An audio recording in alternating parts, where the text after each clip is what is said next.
Alors on continue, B'ezrat Hashem, dans le Sefer HaYetzira. Hein.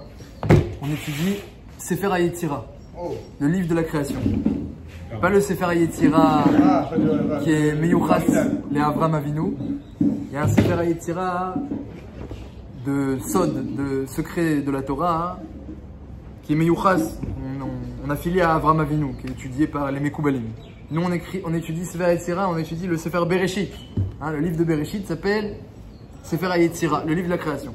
Et le Ramban explique quelque chose de très intéressant. Il dit, quand tu lis la parasha de Bereshit, alors tu comprends que le livre de Bereshit s'appelle le livre de la création. Quand tu lis la parasha de Noach, que le monde a été détruit, il a été reconstruit, tu comprends bien que le livre de Bereshit s'appelle le livre de la création. Mais quand tu arrives à la parasha de Lech Lecha, on commence à te parler d'Avraham Avinu.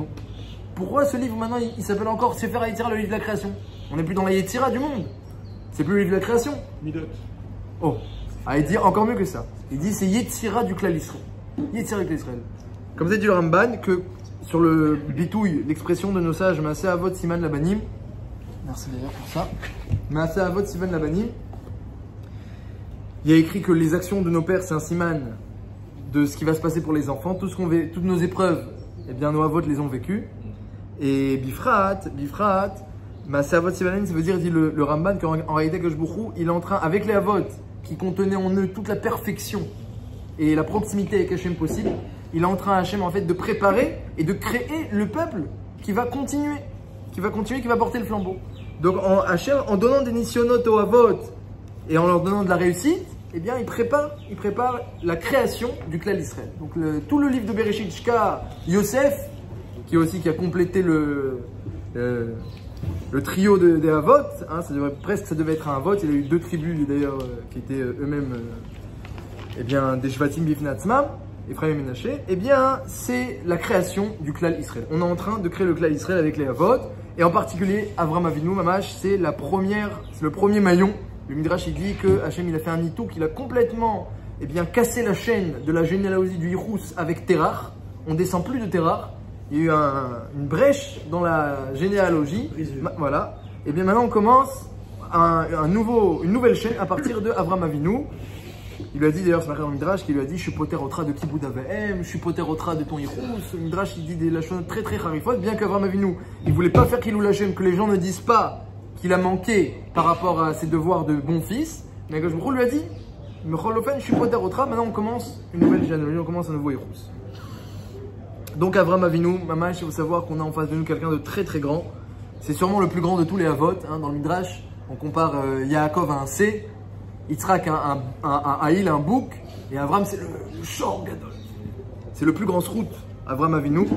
Bien que c'est pas lui qui a été choisi pour fonder le Klal Israël. On n'est pas les Bnei Avram, on est Bnei Israël. On est Miyuchasim à Israël Bimiyuchad, mais dans les srouyot, dans le mérite des Avot, c'est certainement celui qui a le plus de mérite infini. Et comme c'est marqué, dans début de la Torah, c'est marqué. Et le tour, le Baal HaTurim, il parle déjà il fait allusion. Et les toldot Hashem varetz be'ibaream be'yom asot Hashem Elokim erez v'shameim. Le pasouk, c'est qu'Hashem a créé le monde avec Midat Hadin. Ça, c'est le premier pasouk de la première montée. Mais ensuite, Hashem, il a rajouté Midat HaRachamim. C'est le premier pasouk de la deuxième montée. Et les toldot Shameim varetz be'yom asot Hashem Elokim. Là-bas, il écrit Hashem, donc il a fait rentrer Midat HaRachamim en premier. Et il écrit là-bas be'ibaream. Dit le Baal HaTurim, Be'ibaream, c'est Otiot Avraham. Donc dans le pasouk où on parle de la bonté d'Hachem, la première apparition de la bonté d'Hachem dans la Torah, il y a Be'ibaream. Le Baal HaTurim dit, de là tu vois que le monde a été créé par le mérite d'Avraham. Le Midrash dit, de là tu vois que toute la bonté qui est dispensée sur terre, c'est par le mérite d'Avraham. C'est le tsinor, le tuyau pour dispenser la bonté, c'est Avraham Avinu. Donc imaginez les strouillottes d'Avraham Avinu, hein, comme il dit Rashi. Il dit Esra le goy gadol, je vais te faire un grand peuple. C'est pour ça qu'on dit Eloké Avraham. Vavarecha, je vais te bénir, c'est Eloké Yitzhak. Varedela shemecha, c'est Eloké Yaakov. Veye beracha. Mais c'est toi la bracha. Magen Avraham, Baruch Hashem, Magen Avraham. Vous vous rendez compte que quand on fait des louanges à Hashem, la plus grande louange que vous avez fait aujourd'hui ce matin, parmi tous les depuis le début jusqu'à la fin, la plus grande louange, parce que le summum de la tfila c'est la Hamida. Et le summum de l'Amida, c'est la première bracha. Et le summum de la première bracha, c'est la Khatima. Et c'est quoi la Khatima, Magen Avraham? Donc la plus grande louange que tu peux faire à Hachem dit, tu veux me faire la plus grande louange possible, inimaginable, Magen Avraham. On peut dire un truc un peu mieux quand même. Non, il n'y a pas mieux. Il n'y a pas mieux, il n'y a pas une plus grande louange, une plus grande bracha. Parce que c'est quoi une bracha? Une bracha, c'est une révélation. Il n'y a pas mieux comme bracha et comme révélation que Magen Avraham. Donc, Avraham Avinu, c'est pas seulement le premier maillon et le père de la Ouma, c'est lui, mamash, c'est lui le plus costaud dans les mérites et dans les Maasim. Dans les Maasim, il a fait quelque chose. Alors, il faut comprendre, c'est ça qu'on va essayer de voir ensemble, quelle est la grandeur d'Avraham Avinu. Que Magen Avraham, c'est lui la bracha. Et Ibaréam, le monde a été créé par son mérite. Et le Midrash dit que le chesed est dispensé par son mérite. Donc essayez de comprendre un peu la grandeur d'Avraham Avinu, bifrat, les nisyonotes d'Avraham Avinu, parce qu'Avraham n'a pas eu de mitzvot, il n'a pas reçu des mitzvot, il a reçu des nisyonotes, des épreuves. Lech Lecha, première épreuve dans la Torah qui apparaît, Lech Lecha, parce qu'il marque est-ce qu'il y a eu des épreuves avant ou pas, mais à Kol Panim, Lech Lecha, celle qui apparaît en premier, c'est Lech Lecha. Et au Kazdim, c'est Marloquet, est-ce que ça fait partie des 10 ou pas? Marloquet Rishonim, parce qu'elle n'est pas marquée mais fourrachée. Al-Kol Panim. Elle n'est pas marquée parce qu'en juif, il n'est pas censé mourir à Kiddush Hashem. Pourtant, bien sûr, c'est marqué, le Mikdash est en Israël, c'est une mitzvah d'Oraïta. C'est pas le but de oui, mais mourir. C'est pas le but, mais si ça se présente. Le Pilat Pachout, pourquoi c'est pas marqué? C'est parce qu'il n'était pas Metsouvé. C'est les 10 épreuves, ils étaient Metsouvé, il n'était pas Metsouvé, Hachem n'avait pas encore parlé. Quand Avraham a sauté dans le feu, Hachem ne s'était pas révélé à Avraham, il lui avait pas parlé, il lui a rien demandé. Donc il a fait de lui-même. Pashtout, c'est pour cette raison que d'après certains, c'est pas une épreuve. Je t'ai rien demandé, t'as fait de toi-même. C'est pas un nissan de faire. T'as fait ta propre volonté. Tu veux pas, je te félicite. Moi, j'ai lu autre truc qui me pas mal. Il te dit, en fait, comme le juif, bien sûr qu'on doit aller chai bahem. C'est-à-dire qu'en fait, ce qu'il veut te dire, Hachem, regarde dans les autres nisyonotes, comment c'est détaillé par rapport à celle-ci qui était très. Parce que finalement, nous, on est censé vivre avec des nisyonotes. Rav Shach, il disait, c'est une grande mitzvah de mourir à Kiddush Hashem, mais c'est une encore plus grande mitzvah de vivre à Kiddush Hashem. Voilà, c'est ça. Mais en tout cas, voilà que c'est une mitzvah d'Oraïta aussi, et ça aurait pu apparaître. Alors les Rishonim, ils disent que, notre Tirous, les Rishonim, ils disent que, parce qu'il n'était pas Metsou. Al-Kol Panim, il y en a qui disent que c'est un Nissan Gemour. La première qui apparaît dans la Torah, Al-Kol Panim, Mefourash, c'est Lech Lecha. Et Rachid dit tout de suite, la anatra tovatra. Attention, part d'ici, de Ur-Kazdim, parce que la anatra pour ton bien, les tovatra pour ton plaisir, pour ton bien. Parce que ici, tu n'as pas d'enfant, et ici, tu n'es pas connu, et ici, les gens t'aiment pas. Hein, on resitue le scénario. Avraham Avinu, il est détesté par tout le monde. Il est poursuivi, attrapé, on le jette dans le feu, il doit casser les statues à gauche, à droite. Il y a des frictions avec tout le monde, les pressions sur son père et ton fils maintenant qui se rebelle, etc. Et le monothéisme, c'est quoi cette histoire? Avraham Avinu n'est pas du tout aimé. Il arrive là-bas en Canaan ou chez les gens de Ched. On voit là-bas Nassi Ata Betochen, Nessi Elohim Ata Betochen. Après qu'il est parti, il arrive là-bas, ah mais toi t'es le prince d'Hachem. Donc il y a des endroits comme celui d'où il est parti où il n'était pas favorable à Avraham Avinu. Et l'endroit d'arrivée, bien qu'ils étaient aussi idolâtres. Mais les gens ils respectaient beaucoup Avraham Avinu. Nessi Elohim Ata Betochen. Donc Hachem lui dit, mais pourquoi tu restes ici? Pars. Lech Lecha, pars pour toi. Là-bas tu auras de la réussite, là-bas tu auras des enfants, là-bas tu auras ce que tu as besoin. Ici tu n'as rien. Et ça c'est le Nisayon. Ça c'est le Nisayon de Lech Lecha. Évidemment là c'est pour ça Nisayon. Quelqu'un qui est détesté, poursuivi, wanted. On lui dit, ouais va ailleurs et en plus là-bas tu vas être un prince d'Hachem.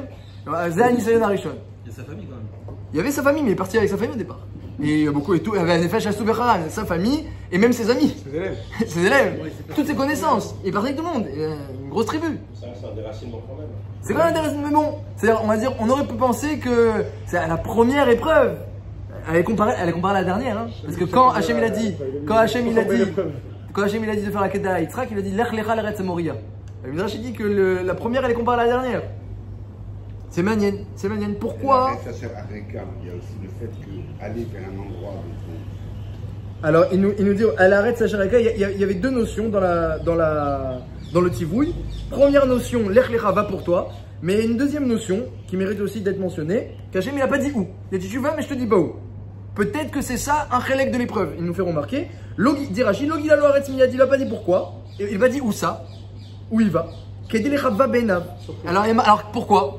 Rachid aurait pu dire pour que ce soit un Nisayon caché et tout, très dur. Il dit pas ça Rachid. Il dit pour faire augmenter le ribouf. Le ribouf c'est la passion, c'est l'envie, la shtok écoute. Pour faire augmenter comme ça la. Voilà. Alors j'ai dit, je te dis pas où. Va, je te dis pas. Tu m'as pas dit. Alors, elle a eu l'épreuve. Alors, va pour ton bien, pour tes enfants, C'est plus dur pour... quand on sait pas où tu vas. Si on te- Comme ça, j'aurais voulu que Rachid dise. Mais Rachid dit pas c'était plus dur. Rachid dit pour que ce soit encore plus... vraiment, voilà, encore plus là... Surprise, c'est la surprise. Moi, je sais pas du tout, je préfère savoir où je vais. Toi, tu préfères pas, mais Hachem, il connaît chacun. Alors Hachem, il a dit, ah, nous, je vais lui faire vraiment une... je vais lui faire une... C'est-à-dire que c'est une fuite en avant pour lui. Et qu'il se dit, j'aurais pu faire notre travail sur place, je dois le faire. Oui, mais il sait très bien, il s'est poursuivi, détesté, il casse les idoles, il y a une des frictions avec tout le monde ici. Ça se passait pas bien à Orchestre du tout. Ça se passait pas bien. Il était... son frère a été tué. Ça se passait pas bien du tout, son oncle. Son oncle a été tué. Donc ça se passait pas bien du tout ici.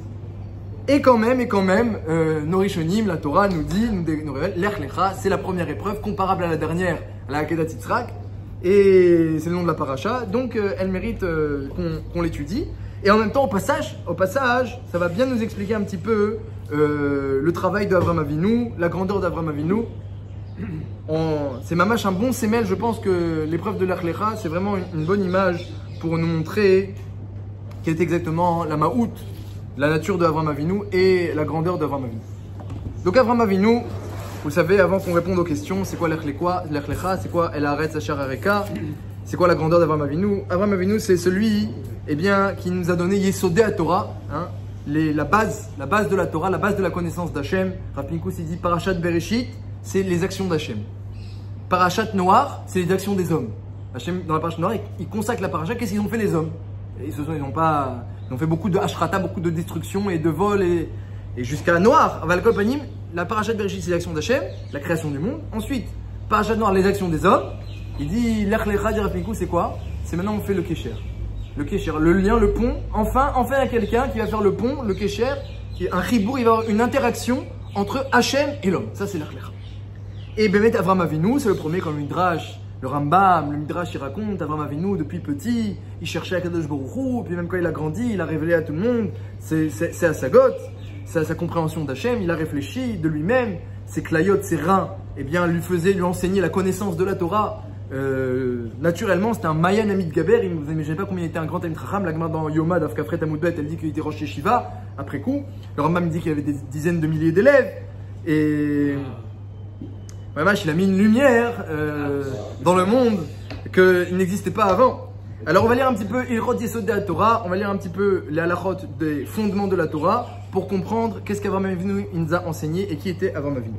Yesod Yesod, dit le Rambam, les premières halachas du Rambam, première halakha du Mishneh Torah. Yesod Yesodot, le fondement des fondements. Amoud HaChochma est la colonne de la sagesse. L'Eda, c'est de savoir, Sheyesh Matsui Rishon, il y a un être qui existe à la base, Rishon. Veumamtsi Kol Animtsa, c'est lui qui fait tout exister. Ve Kol Animtsa min Hashem va'aretz, Uma shebenehem, lo nimtseu ela me'amitat imatseo. Et tout ce qui existe dans le ciel, dans la terre, partout, n'existe que en dérivé de son existence. C'est-à-dire, dit le Rambam, que toutes les existences dépendent de lui. Alors que son existence à lui ne dépend d'aucune autre. L'effikar, en amitat, amitato, amituto, qu'amitat echad mehem, l'authenticité d'Akadosh Baruch Hu, on dit Hashem Elohim Emet, il ramène le Rambam, l'authenticité, quand on dit qu'Hashem il est vrai, Hashem il est Emet, dit le Rambam, c'est beaucoup plus vrai que ton voisin. Ton voisin, il existe vraiment, ton voisin, il existe vraiment. Il est vrai, oui, il est vrai mon voisin, il est assis à côté de moi, mais pas aussi vrai que Akadosh Baruch Hu. Parce que son existence dépend de plein d'autres paramètres, alors que l'existence d'Hachem ne dépend d'aucun autre paramètre. Ça, c'est l'existence d'Akadosh Baruch Hu. Amatsu Yazé, cette existence-là, d'Akadosh Baruch Hu, eh bien, où Elokei Olam, c'est qui? Cet être, dit le Rambam, c'est Elokei Olam, c'est lui le maître du monde, Adod Kol Haaretz, qui dirige tout, ou Amenig et Galgal, c'est lui qui dirige tous les astres. Bekor Shenot Ket Vetachli, tu vois que la force et la direction des astres, elle est ininterrompue, elle est permanente, parce que la force d'Akadosh Baruch Hu, Bekor Shenot Efsek, c'est une force ininterrompue et permanente. Vous, Baruch Hu, Mesabev et Akol, c'est lui qui est Mesabev et Akol. Et cette Yedi'a, cette connaissance-là, c'est la première mitzvah des 10 commandements, Anochi Hashem Elokecha, la Da'at, connaître Akadosh Baruch Hu. Et c'est Ikar Gadol, c'est la racine de tout. À Kol Taloïbo, tout est taloï dans cette mitzvah-là, c'est pour ça qu'Hachem il a commencé les 10 commandements comme ça. Et Avraham Avinu aussi, c'est comme ça qu'il a commencé, le Ouma israélite, il a commencé à créer, à fonder le peuple, avec ce Kesher-là, il a réfléchi, qui c'est qui fait exister? Qui c'est qui tient les rênes et les fils de toutes les marionnettes? Ça, c'est la réflexion d'Avraham Avinu. Dit le Rambam. La deuxième étape, Perek Sheni, de Yesodé à Torah. C'est quoi la deuxième étape? À quel agadol, à Nirbad Vanora, cet être, le Dieu, Nirbad, tellement important, tellement redoutable. Eh bien, Hachem nous dit dans la Torah, mitzvah, on a une obligation, les a et vo, de l'aimer. Ou l'ira mimenu, et de le craindre. Chez Neymar, ve'afta et Hachem elokecha, ou alors et Hachem elokecha tira. Donc, Akadosh Baruch Hu, il nous demande de le connaître, comme Avraham Avinu l'a fait. Et la deuxième étape, c'est d'arriver à ce qu'Avraham aussi Avinu a fait, c'est de l'aimer. Et Avraham Avinu, mamage, dans la mitzvah de Ahavat Hachem, il a atteint des niveaux extraordinaires. Yitzhak, lui, eh bien, il a atteint des hauts niveaux dans la crainte, par Yitzhak. Mais Avraham Avinu, qui est la mida juste avant, la mida d'avant la crainte, c'est Ahava, par son chesed immense. Si t'es aimé de Yaakov, chesed l'Avraham, il aimait tout le monde évidemment, mais il aimait Akadosh Baruch Hu. Ad Kedekar, que Rashi ramène quelque chose de très fort. Un pasouk de Michelet, c'est marqué dans la Gemara que Hillel, il y a un converti qui est venu voir Hillel, il lui a dit: tu peux me convertir sur un pied? Tu m'apprends toute la Torah sur un pied, et je me convertis. Alors bon, Shammai, il a repoussé le converti, il dit: on n'apprend pas la Torah comme ça. Et là, il lui a dit: Vaftar hakamora, c'est quoi la Torah? Aime ton prochain comme toi-même. Alors Rashi demande: mais c'est pas toute la Torah.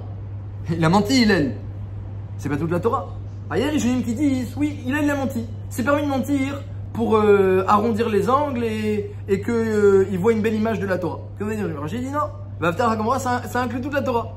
Parce que Re'acha, c'est qui? Il ramène un pasouk Michelet. Re'acha, ton ami, c'est qui ton ami? Tu aimeras ton ami. Il y a un pasouk qui dit: n'oublie pas l'ami de ton ami, l'ami de ton père. Et Akadosh Baruch Hu est appelé l'ami de ton père c'est Avraham Avinu.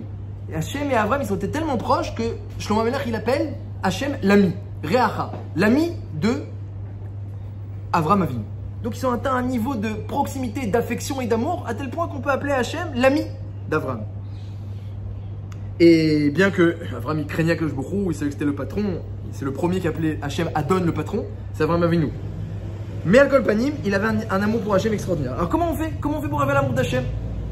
Quel est le derer d'Avraham Avinu? Comment il a fait? On a écrit le Rambam de cette manière-là. A derer le'avo ve le'yare mimenu. La manière, le chemin pour arriver à aimer Hachem et à le craindre, quel est-il? Besha sheitbonen adam bemasav. Réfléchis. Qu'est-ce que tu vois d'Hachem? Lui-même, tu le vois pas. Les midot, tu les vois pas. Les sfirotes, tu les vois pas. Tu peux peut-être étudier ça dans le Sfarim, mais tu vois pas. Alors qu'est-ce que tu vois d'Hachem? Tu vois Maasav, les actions d'Hachem. Brouhav, les créatures d'Hachem. Alors réfléchis, dit le Rambam. Itbonen adam bemaasav uvrouhav aniflaim agdolim. Regarde qu'est-ce qu'Hachem il a fait. Le ciel, le soleil. C'est le soleil. Il est clair, il est éclatant, on peut même pas le regarder. Shemesh. D'où ça vient le mot Shemesh? Le Midrash il dit Shamash. Shamash, pourquoi? Parce qu'il a servi devant Hachem. Imagine quelqu'un, il sert devant le patron, il sert, il est Shamash, après il sort. Quand tu vois le Shamash qui a servi, bah, il y a un petit peu un éclat du patron. Un petit peu, tu vois pas le patron, tu as vu le Shamash qui a servi devant lui. Mais bon, il a servi devant lui, donc tu vois un petit peu, ah, j'ai vu un éclat du... Ça, c'est le soleil. C'est quelqu'un qui a servi devant Hachem. C'est un éclat du patron. Alors tu réfléchis aux créatures d'Hachem. Tarshov, Omaasav, Brouhav, Aniflaim, Agdolim, regarde l'immensément grand, le Enketz, et regarde l'immensément petit. Et tu vois comment Akadosh Baruch Hu, il est immense. Et comment Hachem, il est précis. Mais comment Hachem, il est tellement immense et tellement précis. Tu vois la cellule et tu vois le soleil. Et bah oui, Hachem immense et précis. Et unique en plus, unique dans toutes ses actions. Et quand un homme y réfléchit à l'amour d'Hachem, aux créatures d'Hachem, aux actions d'Hachem, Miad Oavo, Yarem Imenu, il arrive à l'amour, il arrive à la crainte. Et il voit en plus que lui il est tout petit, c'est une créature insignifiante. Et il imagine que le créateur, combien il est important quand il voit la création. Et en plus, nos sages nous disent que ce monde-ci, quand un homme il voit ce monde-ci, c'est comme un grain de moutarde dans toutes les autres créatures d'Hachem, dans toutes les autres créations. C'est-à-dire que c'est mamash, c'est tellement petit et insignifiant par rapport à tous les Olamot et les Malachim. Et si on voyait les autres créatures, on les voit pas, mais si on voyait. Donc il faut savoir qu'en plus, tout ça c'est même notre perception, les mamash relatives, c'est une goutte d'eau dans l'océan. Quand le Hari aussi, quand il a fini d'écrire les Pirushim sur le Zohar et les Kitvé, tout ça c'est une goutte d'eau dans l'océan de la connaissance d'Hachem. Parce que tout le Zohar et les Kitvari, c'est la connaissance d'Hachem, c'est ça. L'étude de Zohar, c'est la connaissance d'Hachem. Alors il a dit quoi la fin? C'est une goutte d'eau, c'est une goutte d'eau. Et il a dit aussi tout ce qu'on pourra percevoir sur la Hamida, dit le Raphaël Vital, c'est une goutte d'eau sur la profondeur de la Hamida aussi, qui est Mamash Malé Sodot. Donc il n'y a pas de fin à la connaissance d'Hachem, et c'est ça tout le Lamaba. tout l'Amaba, l'infini de l'Amaba, le monde futur, c'est quoi? Hachem, il est tellement immense et infini que le Olam Haba, c'est un plaisir infini que la connaissance d'Hachem. Mais on peut déjà arriver à cette connaissance-là sur Terre, et ce travail, eh bien, Hachem nous le demande, et Avraham Avinu l'a fait, et c'est le premier biur halacha du Shulchan Aruch. Dit le biur halacha, eh bien, il faut savoir, un homme doit être misdarez, un homme doit se renforcer dans l'application de 6 mitzvot, 6, elles sont au nombre de 6, mitzvot qu'on peut faire rien que par la pensée, et de façon permanente. Et quelles sont-elles? C'est la première mitzvah dont je vais parler, c'est la connaissance d'Hachem, la Emouna. La deuxième mitzvah, c'est le Hirud d'Hachem, savoir qu'Hachem il est Erad, toutes ses actions sont un, il n'y a pas deux sortes d'actions. La troisième, c'est la Ahava et la Ira. Et il y a des mitzvot qu'on peut faire, l'Otatorah el Vafrei Anechem, ne pas réserver son cœur pour dépenser autre que celle d'Akadosh Baruch Hu, comme les plaisirs de ce monde ou la Pikorsut ou la Avodah Zara. Donc il y a des mitzvot qu'on peut faire par la pensée. À chaque instant, c'est une mitzvah très chazakot, très importante. Et il dit là-bas, il ramène sur le Sefer Harinour, il dit il n'y a pas de plus grande mitzvah que se concentrer sur ces principes-là. Et il n'y a pas d'amour comme l'amour d'Hachem, il n'y a pas de plus grand plaisir que ces principes-là. Et donc Avraham Avinu, il est arrivé à des niveaux extraordinaires dans la connaissance d'Hachem, comme il dit Rashi disait chaque parole d'Hachem. Quand Hachem il révélait pas quelque chose, alors lui il nous a dit quelque chose de très vrai. Il a dit si Hachem me dit va-t'en et il me dit pas où, moi ça va m'angoisser. Il a raison. Et Rachid dit, alors non, Hachem, il voulait mettre du plaisir et de l'excitation. Alors il n'a pas dit où. Comment c'est possible? Il y a tellement de grand décalage entre nous et Avraham Avinu. Parce qu'Avraham Avinu, il aimait tellement Hachem, il avait tellement d'amour. Chaque mot, chaque épreuve, chaque mitzvah, c'est une occasion extraordinaire. Donc quand tu lui dis, je vais te donner quelque chose, tu lui dis bah quoi? Alors là, c'est vraiment c'est l'excitation. Le sentiment que c'est les vacances qui le proposent. On va les vacances, mais on te dit pas où. Pas mal. Et bah oui, exactement. On aime les vacances. On aime les vacances, donc si on te propose des vacances extraordinaires, on te dit pas où, c'est encore plus intéressant que si on te dit où. Ben exactement. Akadosh Baruch Hu, lorsqu'il donnait, il donne un machal, il donne un machal, une image.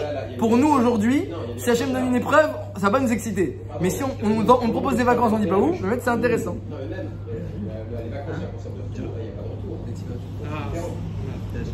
Alors, alcool panim. Pardon, une question. Combien de temps s'est passé entre le moment où Abraham a conscience d'un Dieu qui était 70 ans. et le moment où il lui a parlé? 70 ans. Ouais, il y avait du temps. Et tout ce qu'il y a eu comme avant, il y en a qui disent que c'est pas une épreuve parce que c'était pas encore ordonné. Alcool panim, quand on lit ça, on lit mamash, la Emouna, l'amour d'Hachem, l'amour d'Avraham Avinu, Kamach Bato, et on regarde un petit peu comment nous, tu as déjà regardé la terre, le ciel, le soleil, les étoiles, tu as déjà regardé? Une fois le Rav Wosner, Razonich, il étudiait, ça me rappelle un petit sipo entre parenthèses, le Razonich il étudiait jusqu'à qu'il tombe, il s'affale par terre. Tant qu'il peut encore tenir debout, c'est qu'il a des forces. Et puis même quand il s'affalait par terre, il continue encore à écrire ses Chidushim. On raconte qu'il avait des feuilles par terre, il écrivait ses Chidushim. À Kol Panim, il étudiait jusqu'à plus de force. Ah, c'est la mitzvah, c'est Amal Torah, il faut étudier avec force. Étudier jusqu'à qu'il ait plus de force. Jusqu'à qu'il tombe. À une fois, le Ravonner, il est arrivé chez le Razonich, il étudie dans Samir P7, qui était donné sur le ciel, et il a vu qu'il était par terre. Donc on dirait qu'il avait fini son seder. Il était par terre. Il voulait poser une question importante, et il voit le Razonich regarder le ciel, et il pleurait des chaudes larmes en regardant le ciel. Il lui dit, ça va? Il a dit, ah oui, je regardais les étoiles. Razonich, quand il regarde les étoiles, bon, il n'y avait pas beaucoup de lumière à Bnei Brak à l'époque, il n'y avait pas encore l'époque où Razonich est arrivé, il n'y avait pas de lampadaire dans la rue, donc on voyait très bien les étoiles, pas comme aujourd'hui. Et le pionnier, il est venu dans des rues complètement inhabitées, il y avait encore des chayotes la nuit, etc. Il a dit, ici on va faire une ville de Torah. À Kol Panim, il pleurait de chaudes larmes. Il dit, il dit Rav Wosner, il dit, mais moi quand je regarde les étoiles, je pleure pas. Pour lui. Et Avraham Avinu, c'est ça. Avraham Avinu, c'est l'amour d'Hachem. Et pourquoi alors il y a une différence? Le Rambam il nous dit, tu regardes les actions d'Hachem, le ciel, les étoiles, le soleil, la lune, les arbres, les cellules, tu arrives à l'amour d'Hachem. Et est-ce que Bémet on arrive à ce niveau-là, nous? Quand on nous dit une épreuve et on te dit pas la destination, pourquoi on n'a pas le niveau que ça nous excite et on est impatient? La différence, c'est quoi la différence? La grande différence, c'est une différence, elle est très simple, la différence, elle est très importante, elle est très simple, c'est une différence de ratson, de volonté. Et je vais vous donner une explication et un machin. On va commencer par deux halakhot qui sont marqués dans le Shulchan Aruch, qu'on a étudié juste avant le Seder, juste avant le Seder de Paracha. Dans Siman Resh Tetzain, c'est marqué, on a étudié ensemble, que si quelqu'un, il y a en face de lui une très bonne odeur, par exemple un etrog qui sent très bon, ou une orange qui sent bon, ou un girofle qui sent bon, mais lui, il n'a pas l'intention de profiter, il n'a pas envie de profiter de l'odeur. Il voulait faire la mitzvah de Al-Netzilat Etrog, il voulait préparer une confiture d'orange, il voulait mettre un peu de clou de girofle comme ça, ou de cannelle dans son rogueur, dans son gâteau. Alors dit le Shulchan Aruch, le Mishnah Berurah, même s'il y a une odeur très forte et qu'il profite, il fait pas la bracha. Pourquoi? Parce que la hana'a, le profit, il dépend de la volonté. Si tu veux profiter de l'odeur, tu fais la bracha. Mais si toi, en train de cuisiner, tu veux pas du tout profiter de l'odeur, même si tu sens très fort, tu fais pas la bracha. Si par contre, donc c'est pour ça que pendant Sukkot, on fait pas la bracha sur le etrog, parce que le etrog n'est pas fait pour sentir pendant Sukkot, il est fait pour la mitzvah. Mais après Sukkot, dès la sortie de Sukkot, il prend le etrog, il veut respirer l'odeur, vadaï qu'il fait anoten re'artov baperot. Ça c'est le Mishnah Berurah. Pareil dans Ilchot Brachot Resh Dalet, Siman Siyoy Zayin, c'est marqué là-bas, si quelqu'un il boit de l'eau pour faire passer un morceau de viande qui est coincé dans sa bouche, Rav Wosner il dit pour faire passer un cachet, au tout d'abord il boit de l'eau, faire passer un cachet, mais il a pas envie maintenant de se délecter de l'eau, maintenant il va avoir un profit, il va avoir un plaisir de l'eau, mais il n'a pas envie, c'est pas ça son but, il boit de l'eau pour faire passer le cachet. Omer HaShulchan Aruch que il fait pas la bracha, parce que son but n'est pas de profiter.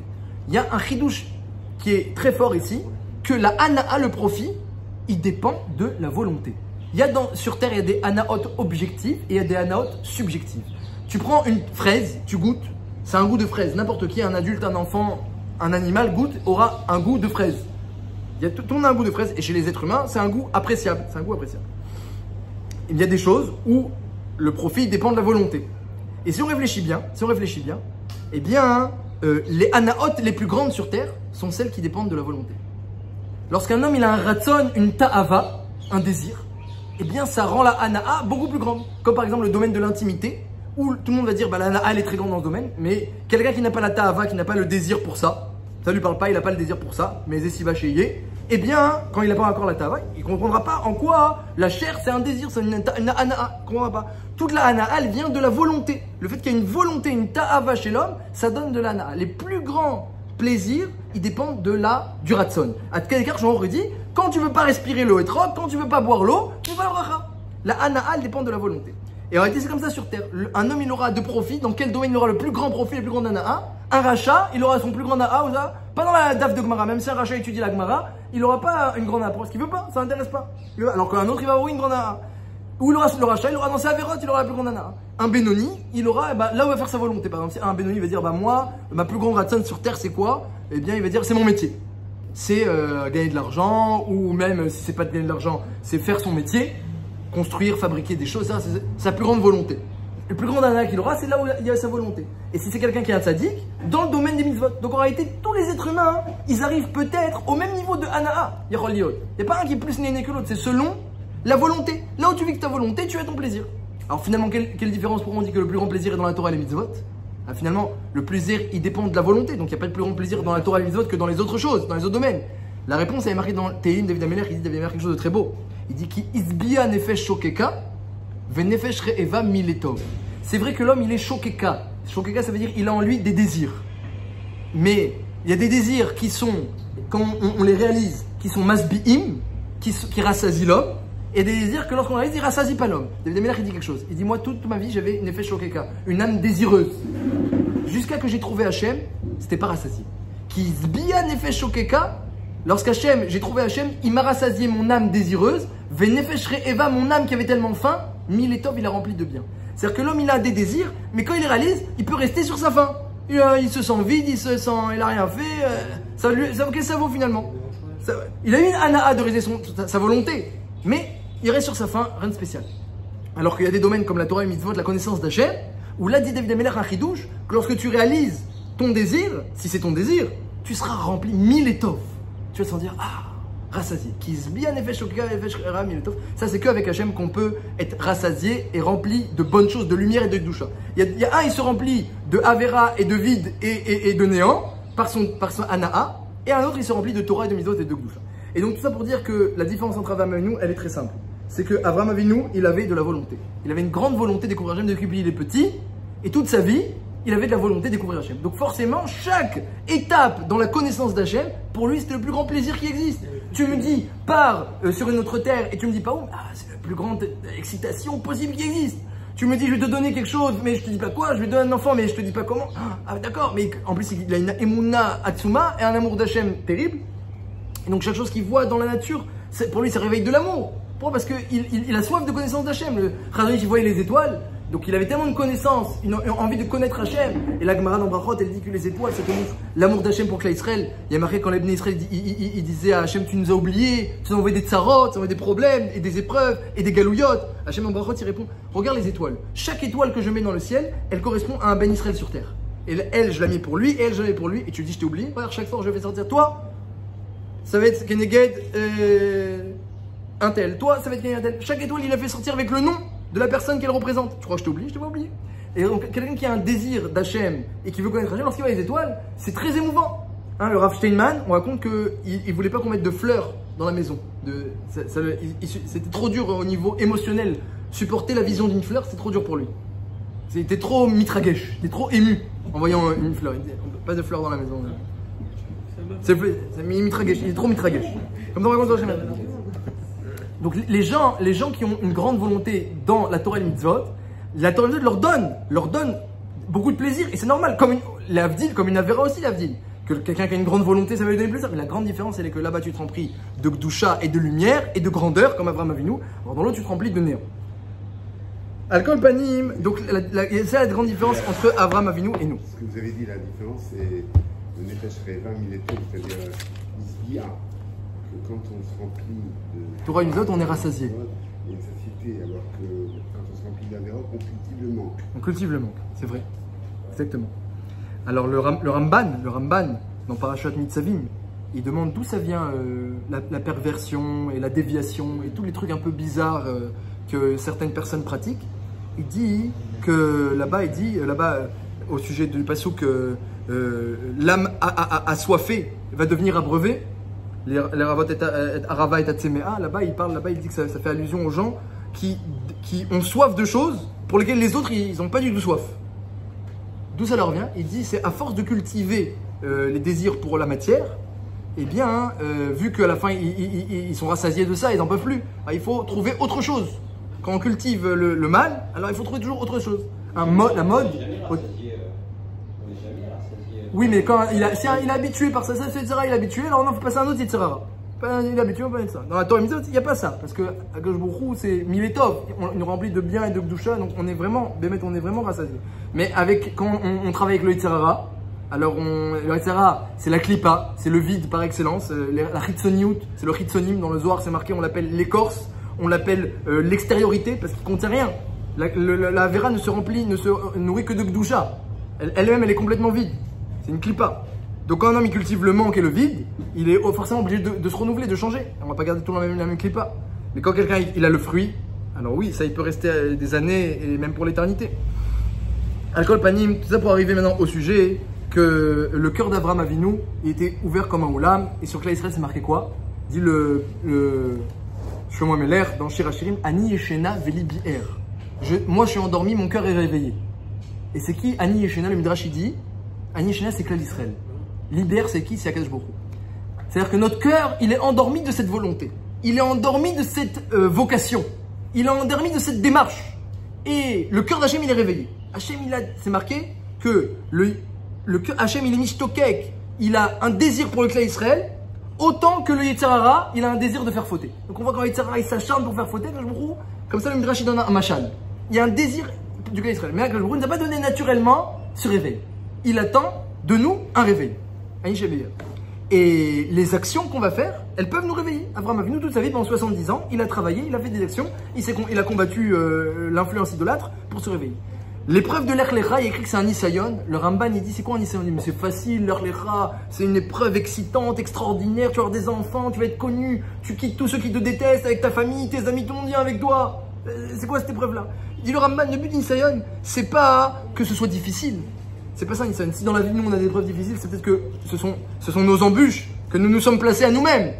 Mais les Nisayon que je me trouve, c'est pas ça le but. C'est pas que ce soit difficile et c'est pas que ce soit une souffrance. Si un homme il a des Nisayon, ce sont des souffrances, c'est peut-être à cause de sa Averot. Et donc maintenant, il a des Onashim. Le Nisayon à l'état pur, que Hachem il donne aux tzadikim, comme Avraham et nous, c'est des Nisayonotes d'excitation, d'enthousiasme, d'envie, de connaissance d'Hachem. C'est quoi ces Nisayonotes-là? En Maniti, c'est tout simplement des Nisayonotes où un homme, il va révéler son potentiel. Donc Avraham Avinu, il avait le cœur réveillé, il avait le cœur ouvert, il lui manquait plus que la perche. Tends-moi une perche pour que je puisse te connaître encore plus. pour que je puisse te révéler encore plus. C'était ça toute la demande, toute la vocation. Une seule chose, le d'Hachem, le connaître, le révéler. A dit Hachem, voilà, maintenant que ça arrive à ce niveau-là, je vais te donner ton Isayon. Ton Isayon, Nes, ça veut dire quoi Nes? Ça veut dire un mât. Nes, un drapeau. Quelque chose qu'on met élevé. Quand Hachem il fait un Nes, il se révèle. Quand Hachem il donne un Isayon à un homme, c'est aussi pour le révéler. Donc tout simplement, l'Echlecha, on a demandé la difficulté de l'épreuve. C'est pas une épreuve, c'est pas forcément difficile. C'est la réponse. Et pas besoin d'une difficulté d'épreuve. L'épreuve, ça vient révéler. Lorsqu'un homme il a quelque chose à révéler, Hachem il donne une épreuve. Il y a quelqu'un qui n'a rien à révéler parce qu'il n'a pas cultivé cette envie et ce désir et cette vocation.